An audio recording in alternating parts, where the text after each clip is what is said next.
Yo les gens, c'est le Poké. Aujourd'hui on va voir les principaux défauts de la Nintendo 64. Pour les plus jeunes d'entre vous, vous avez sûrement déjà entendu parler de cette console, mais vous savez peut-être pas exactement ce que c'est. Du coup dans cette vidéo on va faire le tour de ce monument du jeu vidéo, en mettant en avant ses principaux défauts de conception. Pour commencer on va s'attaquer directement à la console en elle-même, et ensuite on parlera des manettes. Alors la bête est assez classique, lecteur cartouche, un bouton power et un bouton de reset. Mais entre ces deux boutons il y a un espèce de petit cache. Si on le soulève, on trouve ce truc. Ce bidule noir, c'est la mémoire vive de la console. Sans rentrer dans les détails, c'est ce qui permet en partie de faire fonctionner la machine. Plus la mémoire était volumineuse, et plus la console était performante. Et le truc c'est que la Nintendo 64 avait besoin, pour certains jeux, de plus de performance. Et à l'époque, on pouvait acheter de la mémoire vive supplémentaire en magasin. Ça s'appelait l'Expansion Pack. Sans cette extension, des jeux comme Donkey Kong 64 ou Zelda Majora's Mask étaient carrément injouables. Pour comparer avec ce qu'on a aujourd'hui, c'est un peu comme si vous voudriez acheter une PS4, mais que pour jouer à Horizon, vous étiez obligé de dépenser 50 € en plus pour des barrettes de mémoire supplémentaires. C'est quand même super chiant. À part ça, si on retourne la console, on peut trouver cette espèce de petite fente mystérieuse. Même si vous connaissez très bien la Nintendo 64, il y a très peu de chances que vous ayez déjà utilisé cet emplacement. Et ben c'est normal, à la base c'était prévu pour brancher le 64DD, un lecteur de disquette bien plus performant que les cartouches, qu'on pouvait même connecter à internet pour jouer à des jeux en ligne. Le problème c'est que le périphérique devait sortir en 95 à la base, et il est sorti qu'en 99.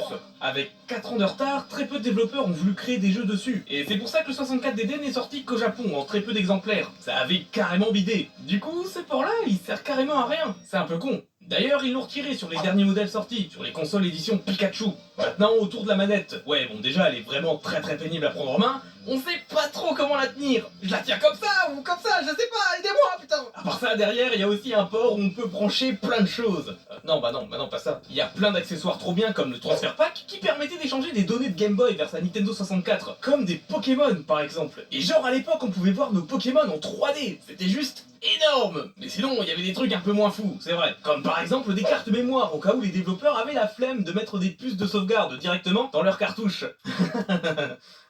Ou encore, on peut brancher le Rumble Pack qui permet de faire vibrer notre manette, étant donné que c'est pas inclus dedans. Quand on sait qu'à l'époque, chez la concurrence, c'était intégré, là il fallait acheter un truc à part pour profiter des vibrations. En plus, cet accessoire était pas compatible avec tous les jeux. C'est vraiment dommage. À cause de tous ces petits défauts et aussi du fait qu'il y avait moins de jeux sur cette console, dû à une architecture très difficile à manipuler pour les éditeurs tiers, la Nintendo 64 ne s'est pas si bien vendue. Écoulée à plus de 34 millions d'exemplaires, elle s'est vendue presque 3 fois moins bien que la PS1, qui s'était écoulée à 104 millions d'exemplaires. Bon, c'est toujours mieux que la Dreamcast qui s'est vendue qu'à des millions d'exemplaires. Ensuite, il faut bien se rendre compte que ça reste les premiers pas de Nintendo vers la 3D. Alors, tous les petits défauts que j'ai mentionnés sont excusables et justifiables. La Nintendo 64 était et est encore aujourd'hui une bonne console pour tous les fans de rétro gaming.